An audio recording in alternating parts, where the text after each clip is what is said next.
Hi guys. For those of you that have subscribed to this channel, it does seem like we're all over the place. We're travelers, we're RVers, we're building a house. Some of the videos focus on my son Simon. And I do realize that every time we release something, it's different. The whole purpose of this channel is to just kind of show what we're up to. In this video today, I'm going to jump back into us building our dome house. This video, I'm going to cover a little bit about the footers. We still have not poured concrete yet. And for those of you that are going to build your own house, that's why I'm kind of putting these videos up on lessons that I learn. So I'm going to switch it to the video from today and kind of show you some of the stuff I figured out. Hopefully we'll be pouring concrete very soon, and like everything else that we're doing, I'll make sure to record it and give you my feedback on what I recommend and what I don't recommend. So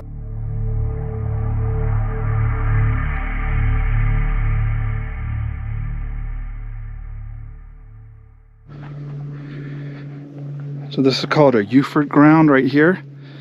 This is required for us to pass inspections when it comes to doing the footer. Essentially, it's a 16-foot ground that connects all the way to the rebar.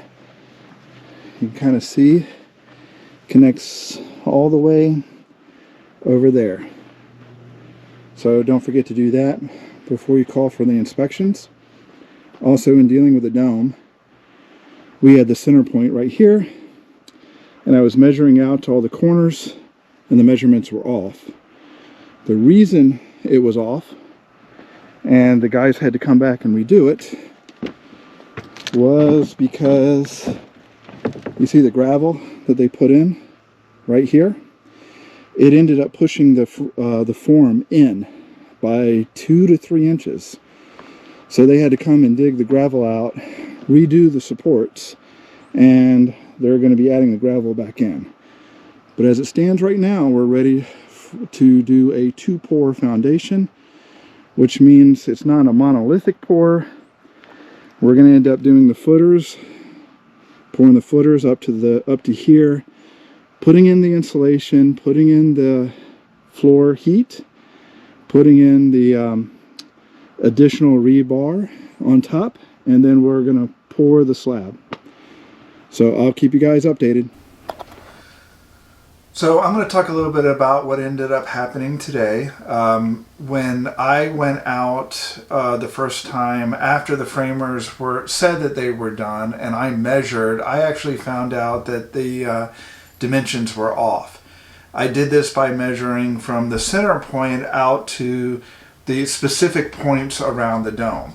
They all had to meet a certain measurement. And I found that some of them were way over and some of them were way under. And when I say way under, some of them were 3 inches short, which means that the dome would have, we would have had real issues getting it on the pad.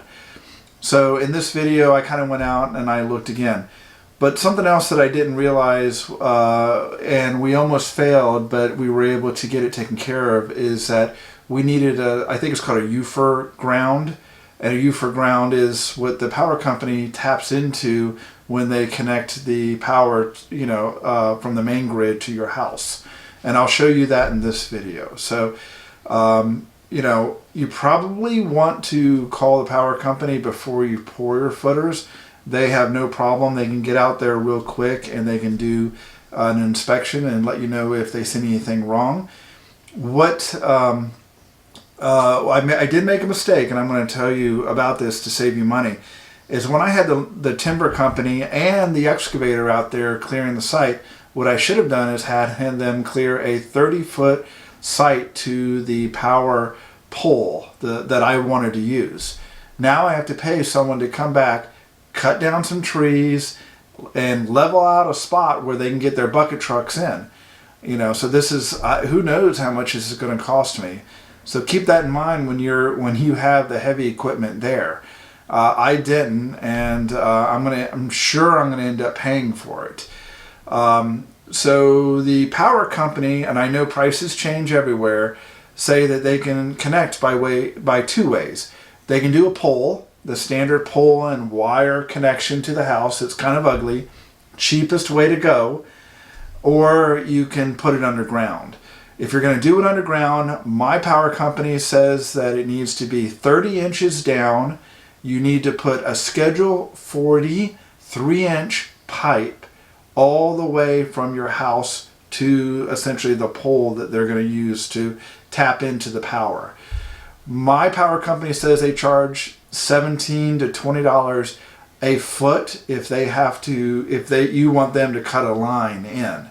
They say that if you go with the pole thing, the hanging wire, that's about a third cheaper.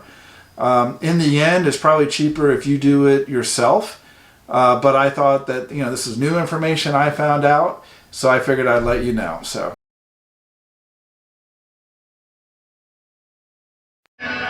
Okay guys, we're about to read the lot. And my daddy just meet his friends. Now he and other people are gonna own it.